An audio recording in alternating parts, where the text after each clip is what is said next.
एक गरीब आदमी बद्दू रात के वक्त वो कहीं बेचारा सुबह से चला था, मदीने पहुंचते उसे रात हो गई। उसने डरते हुए ना खैमा ही बाहर लगा लिया। जहां रात हुई ना, आधी रात हो गई, 1-2 बजे समझ ले पहुंचा मदीने, तो उसने बाहर ने खैमा लगा लिया। बीवी उसकी उम्मीद से थी, बच्चे की विलादत का वक्त करीब आ गया, बीमार हो गई, उसने खैमा लगाया। बीवी अंदर है, हजरत उमर फारूक गश्त पे थे रात को, साथ एक गुलाम था। हजरत उमर फारूक रदी अल्लाह ताला अन्हु कहने लगे वो आग जल रही है थोड़ी सी, पता करो कौन है। तो आपका गुलाम पता करने गया तो बद्दू ने डांट दिया, कहने लगे जाओ तुम्हें क्यों बताऊं। हजरत उमर खुद गए, कहने लगे मुसाफिर भाई बता तो सही। कहने लगा जी छोड़े, मैं आपको क्यों बताऊं, मैं कौन हूं, कैसे आया हूं। फरमाया खैमे के अंदर से कराहने की आवाज आती, कोई दर्द से चीख रहा है, बता हमें बात क्या है।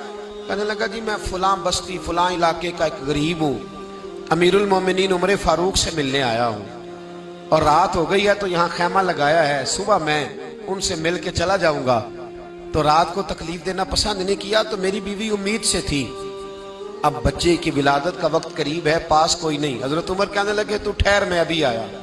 चेहरे पे नकाब, उसे बताया नहीं मैं ही अमीरुल मोमिनीन। उमर दौड़े गए, अपनी जौजा से कहने लगे अगर तुझे बहुत बड़ा अजर मिल रहा हो तो हासिल करेगी। क्या करूंगी। तो कहने लगे चल फिर मेरे साथ, बहुत बड़ा अजर है। एक दोस्त के यहाँ विलादत का वक्त है, जरूरत की चीजें साथ ले लो। उस औरत ने थोड़े दाने ले लिए, घी ले लिया। हजरत उमर से कहने लगी लकड़ियां इकट्ठी कर ले। अमीरुल मोमिनीन, काउंसलर की बात नहीं बता रहा आपको, मैं आपको MPA की बात नहीं बता रहा, MNA की बात नहीं बता रहा, जो 10 गांव को मिला के चेयरमैन बना उसकी बात नहीं बता रहा, उसकी बात बता रहा हूं जो 22 लाख मुरब्बा मील का हुक्मरान है। उसकी बात बता रहा हूं जो गली से गुजरे तो शैतान रास्ता ही बदल जाता है। उसकी बात बता रहा हूं जिसके बारे में मेरे मुस्तफा करीम सल्लल्लाहु ताला अलैहि वसल्लम ने फरमाया मेरा उम्र तो वो है कि 950 साल हजरत जिब्रील भी इसकी शान बयान करें तो अजमत खत्म नहीं होती। इतना बड़ा शख्स। हजरत उमर ने लकड़ियां इकट्ठी की, ईंटों का रोड़े लेके चूल्हा बनाया, पहुंच गए। आपकी जौजा कहने लगी ये थोड़े दाने डालने, घी डालने और एक लकड़ी लेके इसको हिलाएं, तैयार करें। खुद जौजा अंदर चली गई, हजरत उमर बाहर पकाने लगे। वो बद्दू कहते हैं मैं इस तरह का उनके साथ बिहेव करने लगा जैसे को किसी चौकीदार के साथ नहीं करता। मैंने समझा ये उमर ने चौकीदार रखे आने जाने वाले मेहमानों का। मैं कभी पानी का प्याला मांगता, कभी कोई बात, उमर दौड़े जाते, कभी पानी लाते। ओ मुसलमानों, ओ मेरे रसूल के गुलाम अजीजो, हजरत उमर फारूक। वो गुलाम कहता है मैं उमर से कहता, मैं कहता गुलाम पानी ला, तो उमर दौड़ के पानी लाते। मैं कहता तुझे घी पकाना भी आता है, पहले भी कभी पकाया है? तो उमर फरमाते कोशिश तो कर रहा हूं। मैं कहता पहले भी कभी तेरी बीवी ने ये काम किया है? तो हजरत उमर कहने लगे मुझे याद नहीं, पूछ के बताऊंगा। कहते हैं क्या रंग था, क्या अंदाज था, क्या मुस्तफा की तरबियत थी, क्या अंदाज हुजूर ने सिखाए गुलामों को। ये किस तरह का अमीर है कि ये हंडिया पका रहा है, फूंके मार रहा है एक गरीब के लिए, देहाती के लिए जिसे जानते भी नहीं।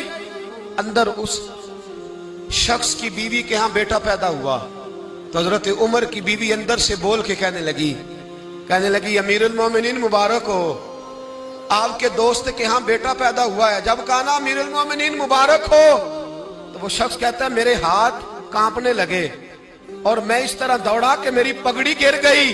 मैं दौड़ा तो उमर ने बुलाया, कहा किधर जाते हो?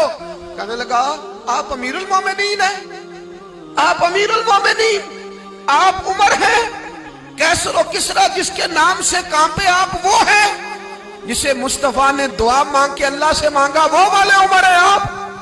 जिसके लिए अलीउल मुर्तजा फरमाते मैं रोज दुआ करता हूं, वो वाले उमर है। जिसके बारे में अबू बकर सिद्दीक ने फरमाया था कि मैं अल्लाह से कहूंगा मौला जो तेरे महबूब की उम्मत के हक में सबसे बेहतर था मैं उसे खलीफा बना के, वो वाले उमर है।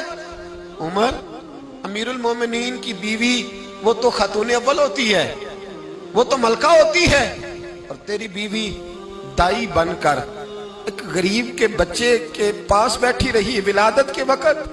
उमर अमीरुल मोमिनीन होके तेरी दाढ़ी सारी धुएं से भर गई, तो ड्यूटी करता रहा। तो सैयदना उमर रो पड़े और उस बद्दू को सीने से लगा के कहने लगे तुझे पता नहीं तू कहां आया है, اس شہر کا پتہ ہے؟ اس نے کہا حضور کہاں ہے؟ فرمایا یہ میرے نبی کا مدینہ ہے، یہ مصطفیٰ کا مدینہ ہے، یہاں امیروں کا استقبال نہیں ہوتا، یہاں غریبوں کے استقبال ہوتے۔ یہاں حضور نے اس اسٹیٹ پہ میرے رسول پاک نے وہ والا رنگ دیا ہے کہ اب غریب سر اٹھا کے جینے لگے ہیں، اب مزدوروں کو عزتیں ملنے لگی ہیں، اب یتیموں نے سر اٹھا لیا ہے کہ ہمارا کوئی سننے والا آ